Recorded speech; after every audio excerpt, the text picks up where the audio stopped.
Welcome to Real Talk Podcast, episode 91. Woohoo! Yeah, was that much closer to episode 100?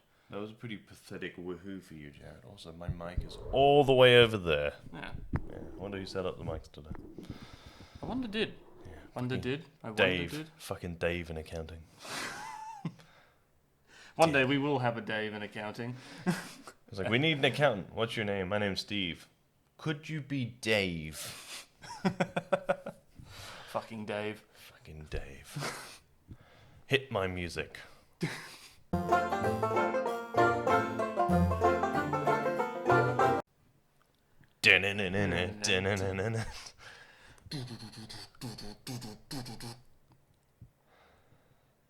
Right, so Real Talk Podcast, episode 91. Yes, it is. We're going to probably talk more WandaVision in a minute. Should we just run through some stuff? Some theories? Some little stuff? No, we'll get to fucking WandaVision in a minute, alright? Calm the fuck down. Right. News about stuff before we go into the theorizing and shit. Yeah. They fired Gina Carano. Yeah, they did. And? They did. This is the first I ever heard of it, but like you were saying before that, well, she's been strong tweeting views. some controversial things, Yeah. and as far as I'm concerned, she was a fucking idiot. I mean, if you're in the public eye, regardless of what your opinion is, Yeah. you should keep it to your fucking self. Yeah. And a lot of people are saying, like, a lot of people are like, fire her. The other half of people are going, yeah, but you can't fire someone for an opinion. Yeah. I think it's smart from Disney. You're a massive multi-million-dollar entertainment company. You can't have your waters muddied by other people's extreme political, religious, or otherwise beliefs.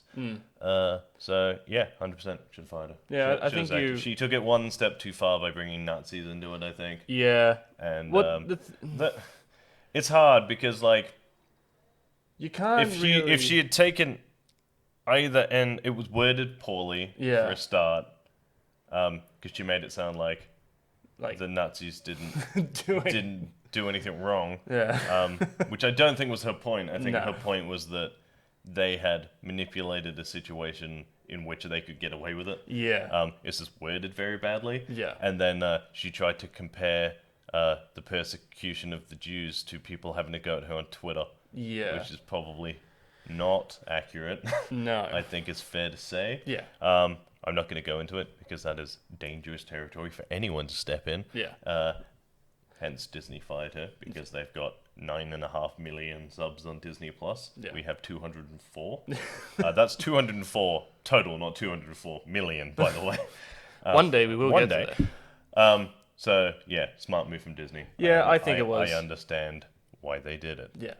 Moving along, they have allegedly. Yeah. I don't know if it's officially confirmed. HBO is doing The Last of Us, the TV show. Which you're not 100% on board I'm not with. 100% on purely because it is already a story-driven video game with lots of cutscenes and stuff. So they will either fundamentally change it, which you shouldn't do, or you're remaking a video game without the bits of the video game that made it fun. Yeah, I mean, they could do it, but they would be doing a different story told by somebody else. But everybody who thinks of Last of Us, they think of Ellie, they think of Joel, and they think of their stories. But that's the thing, it is Ellie and Joel. Yeah. So I feel like they had the opportunity to do a show in the Last of Us universe. I don't know, call it whatever, The Rest of Us. That's a pretty good name. Yeah, and just explore that universe and like how other people are living. I feel like Joel and Ellie should have been left to the confines of the two games that they were in. But they've cast Pedro Pascal as Joel. Okay. And I can't remember the name of the girl. She was the angry chick she played Lyanna Mormont in Game of Thrones, which you haven't seen. No, I haven't seen it. But she played the little angry bear chick. She was like a 7-year-old. Oh, who angry was in bear charge. Their clan thing was bear. Ah. She played like this hard-ass chick. She was a good actress. I enjoyed her part in it. She played it well. Yeah. I think she'll do a good job as Ellie. I just think that it shouldn't happen at all. But that is my personal opinion. But like we've talked about it before. That's true. But like we talked about it before. I think it was like on one of the early episodes of the podcast when we were talking about Sonic movies, and we were talking about the Assassin's Creed remake, and like turning video games into movies. It's hard. It should, and even Hitman, like it should be easy, but it should be easy because the fundamentals, like the story's already there, and like just retell that in movie form. But you also don't want to. But as like a filmmaker, and so, like from creative differences, you want to kind of tweak it, and you want to do something else with it. But with The Last of Us, I feel like that universe could be explored in a different way. Yeah. It's such a big world, especially with the clickers and all that kind of stuff, because it's not a good universe to explore. Yeah, because it's not a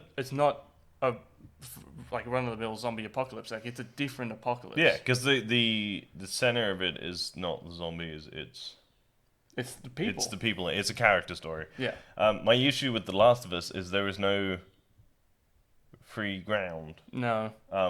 As far as storytelling goes, yeah. It is. They meet at the beginning of the first game. Spoilers for Last of Us 2. Yeah. Coming. He dies at the beginning of the second game. Yeah. And then throughout the course of the 9 hours too long second game, you get flashbacks of like different time periods where you see like her find out about the fireflies and like that she could have been the cure and he didn't. Yeah. Let them find out, and he made a choice, and all that shit, and all of the gaps are filled in from them meeting to his death, and then her thing. So like, there maybe was a show for her dealing with the consequences of her actions afterwards. Yeah. But there is no free ground for creative control. Yeah. If that makes sense. You're either remaking it completely or not doing a faithful adaptation, and neither will work. So. I don't think either will work. Yeah. Because like there have been no good video game movies or TV shows. I'd like to point out The Witcher is good. The Witcher is good. The Witcher is not a video game TV show. It is a book adaptation. Yeah, it is. Like the game was an adaptation of a book. Oh, it's really like faithful to the games. I was like, no, the games were faithful to the novels. Yeah, which is. That like I think Witcher was the first one to kind of go like it was a novel, then it was a video game, then it was a video game, then it was a movie. Yeah. Because even Henry Cavill said like they based a lot of stuff off the books, and he was a fan of the books first before he was a fan of the video games, which is a good place to start. I went the other way around. I played the first Witcher game, then read all the books, and then the second and third one came out. But they are good games. And I don't know when the next season of Witcher is coming out, but this year, I think. This year? Yeah, I'm pretty sure. Okay, cool. Pretty sure this year. Because I'm very excited for that one. And apparently they're planning a prequel.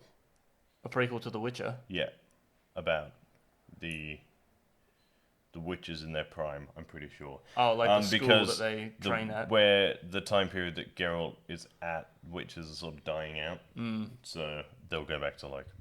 Oh, like prime. The prime witches. Where like they used to take children as payment. Oh right. Well, they used to do the Lord Surprise or whatever. Oh, that's right. And they would take those children and they would mutate them and turn them into witches. Oh. That's how they become witches. Yeah, true. I'm sure they'll explain that all in the following. But yeah, so Last of Us TV show's coming. Yeah. Uncharted is in production. Yeah. We'll see how that goes. Yeah. But they are doing a separate story. They're doing a young Nathan Drake, which we haven't really explored. We've seen a bit in Uncharted 3, but we haven't really explored Nate as a youngster. So that is a good place to start. Yeah. Because there is a world there you can explore. Right? Yeah, exactly. Atlantis. Let's do Atlantis. We all wanted Atlantis. Everybody who played not The Last of Us, who played Uncharted wanted to do Atlantis? Yeah. Atlantis is like the most famous lost city. We had 4 games.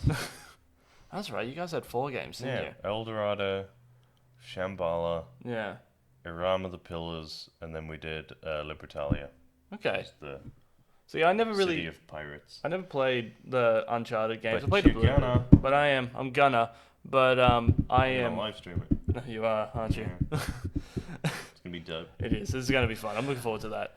But like, yeah, with the video game adaptation, like adapted movies, like they can be good, but I think the only good one I've seen so far is probably Sonic, but that wasn't even really stretching it because it was made for kids. I haven't seen it. You haven't seen it? No. Yeah, but that one was made for kids, so it wasn't anything to kind of blow your pants off. So yeah, but like that kind of stuff works, and also video game movies can work. It's just sometimes that they just don't stick to the source material and it suffers for it. It's like what they did with Assassin's Creed. They did something with the source material and they spent too much time outside of being an assassin, and it was just they spent too much time being like learning about dicking around. Yeah. I think is the I find that maybe that is an issue that video game movies have all the time, is that they try really hard to appeal to people who have never played the video game. Yeah.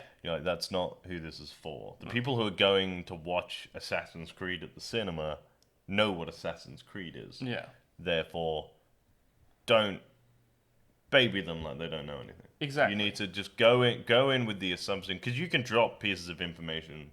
Like you don't need to sit us down and go, yeah, this is the animus, this is what it does.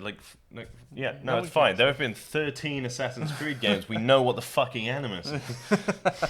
But I think filmmakers are now, especially like Marvel's getting really good at it, is that, like for example, when they did Spider-Man Far From Home. Yeah. Well, not Far From Home. When they did Spider-Man Homecoming, is that they didn't do his origin story because we've seen it. We know his origin story. We know what happened to Uncle Ben. We know how he got his powers. He does mention it a few times when Ned asks him about the spider.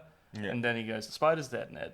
Yeah. Spider's dead. And like from that moment I was like, oh, so he did get bit by a radioactive spider. Yeah, everyone knows what Spider-Man's origin story is. Yeah. That's fine. So filmmakers are getting better at not babying the audience, but I think when it comes to video game movies, because a lot of the time when you're playing a video game, all the boring stuff is cut out because you're just playing the game. Yeah. Like you're always doing something. So it's hard to make, like, I think Assassin's Creed failed because a lot of the game is, like, there was a little bit of foreshadowing, Assassin's Creed almost died on its ass. They saved it by completely changing it, and I'm glad that they let the creative team do that, because they sort of revived it a little bit. Yeah.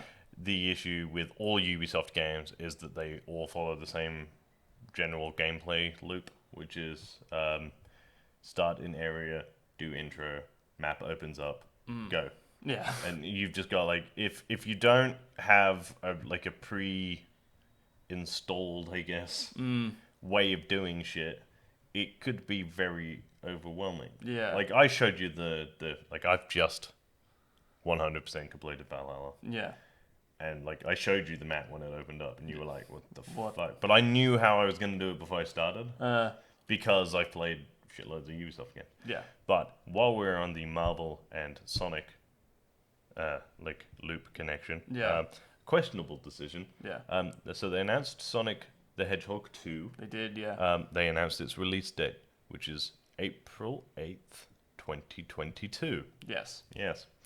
I don't know if you remember, but 3 months ago, Into the Spider-Verse 2 was announced to be released on the 8th of April 2022, which was a dumbass fucking decision by Sonic the Hedgehog. Yeah. You're not outdoing Marvel. There is a general rule, and even DC follow it now, which is if you are going to release a film, you do it the week before or the week after Disney do anything. Yeah. Now, Disney always did have the upper hand because fans are just more excited for a Disney movie. Fantastic at creating franchises you care about. Yeah, exactly. So they just pick their release dates and everyone works around them. Yeah, but like I don't understand why they would decide to release Sonic the Hedgehog 2 on the same day, same week as Spider-Man 3. It doesn't make any sense. Like that, they're not going to make any profit. I think it'll be delayed. You reckon it'll be delayed? 100% it'll be delayed. But like, if they do go ahead with it, it's not going to make a profit because they're banking on kids to go see this movie, or but people kids will go and watch the Spider-Man cartoon first. Yeah, exactly. Yeah. But like all of the Marvel fans who are currently watching like WandaVision and like who are rewatching like Marvel movies because There's no more Marvel movies to watch at the moment. They're all hankering for another Marvel installment. I think Black Widow is going straight to Disney Plus now. Okay, cool. Because sure. I've been thinking about that, and a lot of people ask me like about when that movie's coming out, and I don't know when it's coming out because it was supposed to. It got delayed twice? It's been pushed back a lot. Yeah, by like a good chunk. Yeah. I think the first time it got pushed back was delays in filming. Yeah. The second time it got pushed back, I think, was because Disney thought, which is fair, because we all did, that the whole coronavirus thing would blow over really quickly. It didn't. It did not. It has not. So they sort of held off because I think they kind of banked on that movie being the money maker. That makes sense. And it would have been. It would have earned billions of dollars. Yeah. Which is why things like Mulan and Onward got released to Disney Plus. Yeah. Just because they were like, it's fine, because Black Widow will come out of the cinema and make all our money back. Yeah. And it hasn't. Yeah. It will. I do genuinely think it'll get a cinematic release. Do you reckon that because if they do release it straight to Disney Plus, you reckon they'll do the because they got to make some money back off of it? Like, do you reckon they'll do the thing what they did with Mulan, where it's just like you got to pay to watch it? Yeah, and I will. You reckon? For Black Widow, I will. Yeah. Yeah. I don't know. The issue was it was $30 to watch Mulan. Yeah. Knowing and in fairness, it's free now, and I still haven't watched it. That's how little I cared. Yeah. But yeah, if it's a massive Marvel movie, and even if they go, it's $20, they'll make the money out. Yeah. Yeah. Yeah. Because everybody they won't make will as much it. money because families will watch it. Yeah, we don't have to spend $100 on tickets. Yeah. But But like $30 is like $15 each for us to sit down and watch a Marvel movie is not like a huge. Yeah, in the comfort of our own That's what we do anyway. Yeah.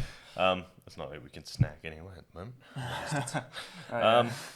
But yeah, actually, while we're on the Marvel thing, we watched episode 6 of WandaVision. Turn it off now if you haven't seen it. Yes. So spoilers for episode 6 of WandaVision, which was called A Spooky Halloween Spectacular. Is that what it was actually called? Pretty sure so. Something along those lines. Yeah. Well, it was what do you call it? The episode was. So set we in hit. Halloween. First of all, we hit the 90s. Yeah. In opening, and we got Malcolm in the Middle. We did, and which, it's called an all-new Halloween Spooktacular. I love it. But which it started, and we were both like, huh, and then like they did the full like free cam intro thing, and I was just going, it's Malcolm in the Middle, because we both forgot about Malcolm in the Middle as like the 90s show. We have been playing this game every week pretty much since like the first 2 episodes going, so which sitcom are they going to do the intro for next week? Yeah. We're both kind of predicting Modern Family. Yeah. I think if it's not Modern Family, we're going to get How I Met Your Mother. You reckon? With the photos. And, yeah. That was where it just cycles through like a bunch of photos they've taken at the bar. Yeah. I think that is a fairly good way of doing it. Because what's the Modern Family intro? The Modern Family intro is like it's like different people, like different family members holding up portraits. Yeah. Yeah. And so it'll be something along those lines. Because they've already done this week's one. This week's one was the opening style of it was kind of mockumentary, and the show itself was mockumentary. Yeah, they do break the fourth wall because that is sort of their thing. Yeah. I would say that the last 2 episodes aren't going to get a intro. Yeah, but because we'll have hit the naughties next week, and then it'll be like 2010 to now. So I don't think they'll do that, but it'll also be the last 2 episodes. Yeah. So I would say we'll probably just get the Marvel intro. Yeah. And then we will get whatever the modern thing is. Yeah. Like whatever it's going to finish as. Yeah. But we have some theories. We do. So to run through the episode quickly, it is Halloween. Pietro is back. Yes. He has memories of our Pietro from the MCU, but he has no idea. So he doesn't seem to remember the X-Men, but I don't know if we're building up to that. Yeah. The Monica Rambeau, her cells are being rewritten. She's getting her powers. Yeah. So that's cool. She keeps talking about an astrophysicist. I called it last week while everyone else was like, just sort of brushed it off as like, whatever. And then she brought it up again. So there have been rumors since before the show started that there would be, like, at the end of Mandalorian, a Luke Skywalker level cameo. Like an epic cameo that everyone will just go, what the fuck, I didn't think they were going to do that. Yeah. I have theories. Yeah. I'll get to my notes in a minute. So they're all in like Halloween costumes. Scarlet Witch and Vision, we saw in the trailer, they are in their classic 1960s comic book costumes. Quicksilver did the same. I lost my shit. Yeah. Because I was like, no. And he did it. He did like the hair back with the lightning bolt across his fucking brilliant. Yeah, the kids have got their parents' powers. Yeah, they do. Well, actually, one of them has Quicksilver's powers. The other one it was a blue tinge, but it seems to be Scarlet Witch's powers. Yeah. So the twins are the same. So there is something there. It looks like the people in the town only move when they're within a certain distance of Wanda. Yeah. I don't think she is aware that it's happening. See, to a certain degree, because I think she knows to some degree that she's controlling it, but I believe her when she says, I don't know how it happened.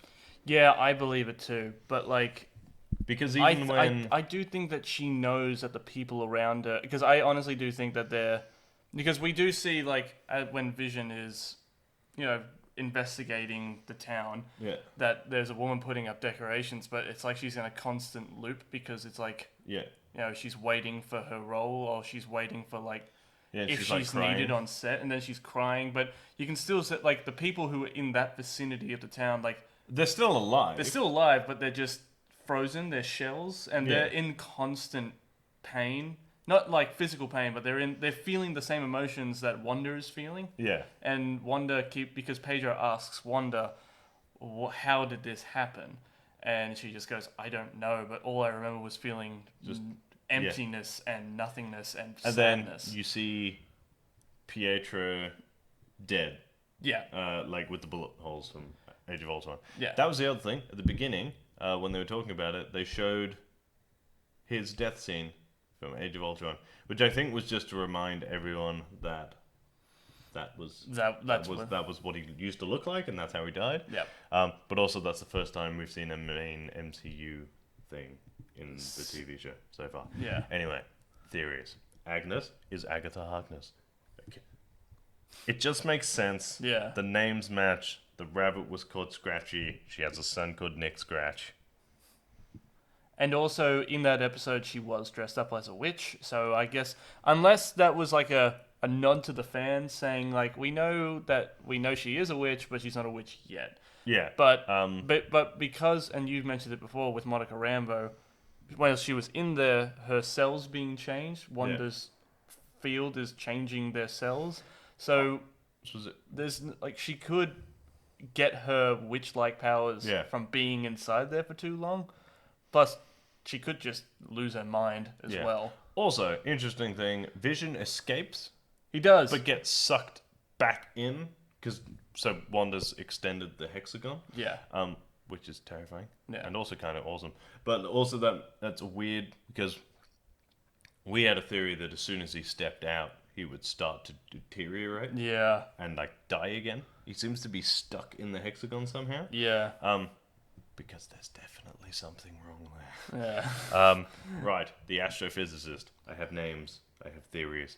This Luke Skywalker level cameo. So, I will start with a theory that isn't mine, but is dope, is that something will go wrong in the hexagon. They will team up. Yeah. Wanda will walk outside in the dark. She will look to the end of the road. Who will she see? She'll see Chris Evans. Mm-hmm. Captain America is back. Except he's not Captain America. Flame on. It's the Human Torch. Because they're bringing in people from other universes anyway. It's owned by Fox. He played Human Torch.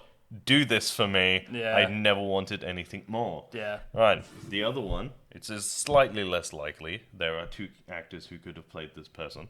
But It is a family sitcom. It is. We talked about this yesterday. Family sitcom. What do? You bring in the deadbeat dad, Magneto. Yeah. Like, God, it makes so much sense if they bring in. And I don't care. I don't care if it is Ian McKellen or Michael Fassbender. They were both great. Yeah. But that would blow my mind. It would make a lot more sense because if they bring in that Quicksilver and then they bring in Days of Futures Past, Magneto. Ian McKellen Magneto. Ian McKellen Magneto. Or Michael Fassbender. If they bring in him, because that would make a little bit more sense. Also, I did notice that in the show, that she says to Pietro, remember when Mum and Dad died when we were kids and we were at the orphanage? They weren't that young when their parents died. I think they were. Were they kids when their parents died? They were kids, yeah. Okay. I didn't realize that because I thought that they were around. No, so they were kids age. and they grew up in an orphanage, and then they joined the Hydra experiment. Yeah, but if they bring in Magneto to kind of to round out the family family thing. Also, because Magneto can control metal, Jared. He can control metal. Yeah, I'm so happy for that because he's going he's going to tear Vision in half. Yeah, he's going to rip him to shreds. Yeah. In a spectacular fashion. Do you reckon that? I mean, we've seen Wanda use her powers a lot more. We've seen her use her powers on. She's Pietro. using them more and more and more and more. That's right, because he says, "What's wrong? Your dead husband can't die twice." Yeah, and then she flings him across. She blasts him in the face with an energy ball. But also, that's what I like about this That's what I like about this Pietro is that he knows that he's in a show, and he knows it's what do you want from me? I'm here to stir up conflict. Yeah, he even says, I'm here to stir conflict between you and the brother-in-law, and then stir up the kids and cause general mayhem. That's what you wanted. Yeah. So it's almost like we don't know if she knows that she's in the show or if she is controlling the show. I think she knows she's in the show. I just don't think she is aware of the level of control she has. Yeah. But we'll find out. The astrophysicist. There are really only two major astrophysicists. Well, actually, there's three. I was thinking about this last night after we finished talking about it. Yeah. Right. So one, the obvious one, right, that we missed, that would have been just make sense. There were two astrophysicists we've already seen in the MCU. Yeah. Jane Foster and Eric Selvig. Yeah. But it's Monica who messages them. Yeah. Not Darcy, which makes me think it's not either of them. Because I feel like Darcy would have been Look, I think you're right. Like what you were talking about last night. I think it'd be cool to see them again, but I think this is the right time to introduce a new character. Yeah. And to introduce new blood into the new franchise, not new franchise, into the new phases, to kind of get people ready for what's about to happen. Yeah. Because this whole phase is. The whole point of the TV shows is to set up the sort of mind-bending movies going forward. I feel like this coming franchise... Oh, God, I keep saying franchise. In this coming phase is going to be very reality-bending, God-heavy. Because even in Moon Knight, because he gets his powers from Khonshu, the moon god. Yeah, I think it's going to be... Yeah, it's gonna really split the fence. I think, but I think as far as bringing in, because they're looking for ways to bring the universes together. Yeah. So I don't think they want to completely erase Fox's stuff. No, I think they know that that's too beloved by fans, and most of the part, we know Deadpool is coming by himself. So that's dope. Yeah. Fantastic Four. They're so important in the Marvel comics. They are within themselves an Avengers level team. But then they're part of the Avengers on a lot of occasions. Yeah. So I would wager that we are either getting Reed Richards is the astrophysicist.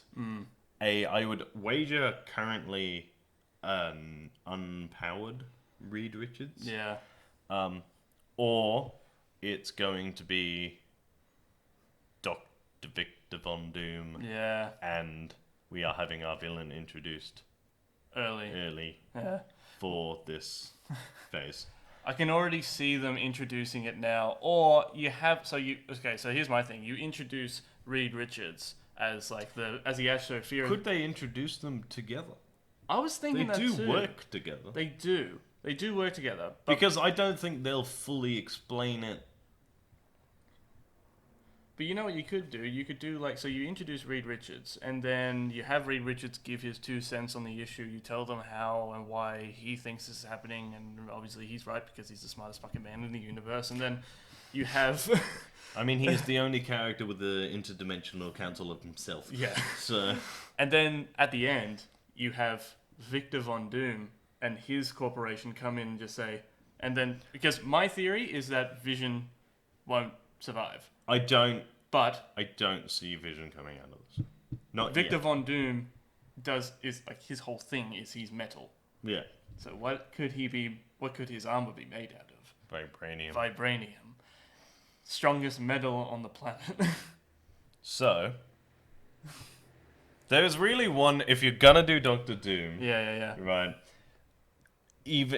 I don't think if it's Doctor Doom or if it's Mr. Fantastic, they won't be introduced as those superpowered characters yet. Not yet. I was talking to you yesterday. I have a theory that they are going to slowly have their story told in the background at the end credit scenes of the next 3 movies. Yeah. And then they will show up in what I am predicting to be probably Secret War. Yeah. Because that makes sense. Secret War, man, I'm looking forward to that. It just they've introduced the Skrull. Oh, the Skrull. The Skrull. Yeah. And they've introduced so we know Nick Fury isn't Nick Fury. Yeah. Nick Fury's in space, and they've made Spider-Man really the central part of and it's a Spider-Man comic, and it just fucking makes sense. Yeah. But there is one, there's only one way to introduce Doctor Doom. Yeah. Really. And it's to use his villain name unironically before he's got his powers. Yeah. And I think if he is the astrophysicist, that is how they'll do it. Yeah. She will introduce Jimmy Woo to him. They will go, she will literally go, "This is my friend, Doctor Doom." Yeah. And he is going to say something along the lines of, "That's not ominous." And then they're going to play it off like he's just taking the piss out of this guy's name. Yeah. But we'll all know that he's a massive asshole. Yeah. He's going to turn into such a dickhead. But I still stand by what I said on the last episode, is that Doom will be... I have a feeling that Doom will be... See, he's so good of a character because he could either be the Loki of this phase, or he could either be the Thanos of this phase. I don't think he'll be the Thanos. I think the Thanos will be a galactic level threat. A lot of people are throwing around Kang the Conqueror because of time travel and because of that kind of aspect to it now. So I guess that could work, but also how much can you use time travel before fans go okay, that's enough, we want to see something else? Yeah, no, true. I don't think they'll do Kang straight away. Yeah.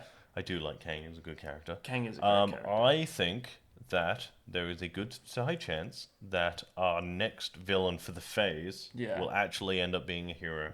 You reckon? Yeah. Okay. Adam Warlock. Yeah, because they introduced Adam Warlock at the end of Guardians of the Galaxy 2, and nobody's talked about him since. Do you reckon, since now we're talking about Guardians of the Galaxy, do you reckon they'll introduce Adam Warlock in the next Guardians film? I think it would be foolish of them not to. Yeah, because, I mean... I don't think he will be the villain in Guardians 3. I do think, because apparently Guardians is the end of... It's the end of that story. It's the end of the Guardians as we know it. Yeah. So I would wager Quill, Gamora, and Drax are probably leaving. Yeah. They will probably pick up a few others, stragglers along the way. But we'll see how it goes. The thing is we saw in the last one, the second one, that there is another lineup for Guardians. It's Sylvester Stallone and his gang. Yeah. They were the original Guardians of the Galaxy. So, like, it'd be cool to see them do it. Maybe a team up. But, like, because in the next Guardians movie, like, Chris Pratt, and then there's... he played Batman in the Christopher Nolan movies. Christian Bale, he's playing... what's his name? I think it's, like, Gore the God Butcher? Or something like that? Unconfirmed. The only thing we know is that he has been cast as the villain. Yeah. So, and also Adam Warlock at the moment he's in an egg. He's in an egg, but we don't know if he's been made, because he was a villain in the comics, but he started off as a villain. Yeah, then he becomes a hero. And then he becomes Space Jesus. Yeah. And then I'm pretty sure later on in the comics, I'm pretty sure they trap him in one of the Infinity Stones because he's too powerful. I think the Council of Reeds. Soul Stone? The Soul Stone. They trap him in the Soul Stone, but then he breaks out of it. You know how comics go. He breaks out of it. They have a massive fight. They trap him again, and then he becomes a good guy. And then there's another one. Something to do with the cosmic chair, and everybody's after the cosmic chair. And yeah, when is everyone not after the cosmic chair these days? It's just break the fucking chair. It's the I win chair. Yeah, it's the I win chair. It is like everything else in the fucking. It's like Kryptonite was to Superman, or is to Superman these days, in that it is your. I've got no idea how to write myself out of this all-powerful corner. Cosmic chair. It's like you introduce, like, say they introduce Thanos, and they go, okay, so you give Thanos is all-powerful, and then he's not, so they gave him the Infinity Gauntlet, so he was all-powerful, and he gets beat by Adam Warlock. Yeah. Or Squirrel Girl that one time. Oh, yeah. And then they go, okay, all right, so... you want to reintroduce Thanos because he's a great character. We've had him beat twice, once with an all-powerful Infinity Gauntlet. What do? Sit his ass in the all-powerful chair that makes him immortal. Okay, so we sat him in a chair and made him immortal. How do you do it? Well, you have him win by shenanigans. Okay, cool. So now you have a chair that makes somebody immortal that you have to keep coming up with ways of it being, like, made redundant or, like, reversing it. Yeah. And then the chair itself becomes a fucking jerk. Yeah. Because that is eventually where even the MCU is going to end up with the inability to scale up. Yeah. Well, that's the thing. It's just like... And that is where they should end it. I think that they won't... I think the Infinity Stones will still play a part in the greater story of the Marvel Cinematic Universe because they have been put back in their timelines.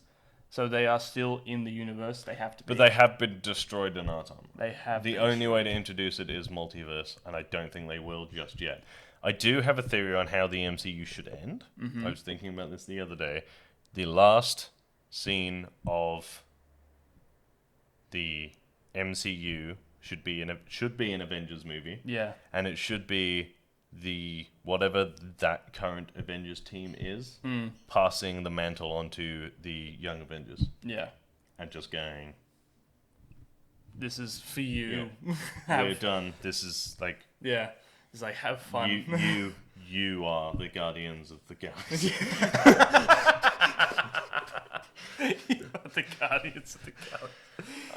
Something fucking dumb like that. Yeah. Like, no, dumb. It'll be like an emotional heart. Like, start building sidekicks. Yeah. Young sidekicks, which they are doing with the Hawkeye TV show. They are, yeah.